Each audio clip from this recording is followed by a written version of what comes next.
दोस्तों, वैसे तो आपने बहुत सारी कहानियाँ सुनी होगी, लेकिन मैं आज आपको एक ऐसी कहानी बताने जा रहा हूँ जिसे सुनकर आपके जीने का तरीका ही बदल जाएगा। दोस्तों, एक गांव में एक लकड़हारा रहता था।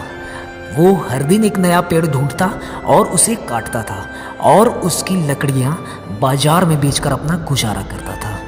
उसके घर के बाहर भी एक पेड़ था, लेकिन उसे वो काटना नहीं चाहता था। कुछ समय बाद उस पेड़ पे एक चिड़िया ने अपना घोंसला बनाया और वो उस पे रहने लगी। थोड़े दिनों के बाद उसने 2 अंडे भी दिए, जिसमें से 2 छोटे छोटे बच्चे निकले। वे बड़े मज़े से अपनी ज़िंदगी गुजार रहे थे, सब कुछ ठीक ठाक चल रहा था। लेकिन अचानक एक दिन ऐसा आया कि लकड़हारे को किसी कारण से उस पेड़ को काटने का काम मिल गया। लकड़हारे ने इस काम के लिए भी हाँ कर दिया और उस पेड़ के मालिक को बोला कि अगले दिन उसके आदमी आकर उस पेड़ को काट देंगे। उस समय चिड़िया खाना ढूंढने गई थी, तो ये सारा बात उस चिड़िया के बच्चे सुनकर डर जाते हैं। और जब चिड़िया वापस आती है, तब चिड़िया के बच्चे डरते हुए सारा किस्सा अपनी माँ को बताते हैं। तो चिड़िया बोलती है, तुम दोनों डरो मत, मुझे नहीं लगता कि कल लकड़हारे के आदमी आएंगे और इस पेड़ को काटेंगे, इसलिए अभी हमें इस पेड़ को छोड़ने की ज़रूरत ही नहीं है। ठीक ऐसा ही हुआ। चिड़िया की कई सारी बातें सही साबित हुई। अगले दिन ना तो लकड़हारे के आदमी आए और ना ही वो पेड़ कटा। फिर लकड़हारा पेड़ के मालिक को बोलता है कि इस बार कोई चूक नहीं होगा, कल किसी भी हालत में मेरा दोस्त आकर पेड़ काटेगा। उस समय भी चिड़िया खाना ढूंढने गई होती है और सारा बात उसके बच्चे सुनकर डर जाते हैं। और जैसे ही चिड़िया आती है, उसके बच्चे फिर से सारा बात बताते हैं, लेकिन फिर से चिड़िया का जवाब वही होता है। अगले दिन ना तो उसका दोस्त आता है और ना ही पेड़ कटता है।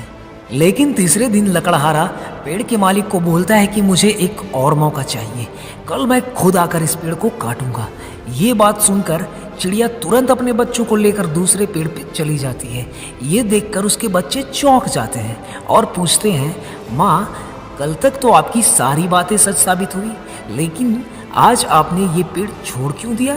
तो चिड़िया बोलती है, क्योंकि कल तक तो वो लकड़हारा दूसरों पर निर्भर था, इसलिए मैं जानती थी कि पेड़ नहीं कटेगा, लेकिन कल वो लकड़हारा खुद उस पेड़ को काटने आएगा, इसलिए मैंने वो पेड़ छोड़ने का फैसला किया। और ठीक ऐसा ही होता है। अगले दिन लकड़हारा खुद आता है और वो पेड़ काट देता है।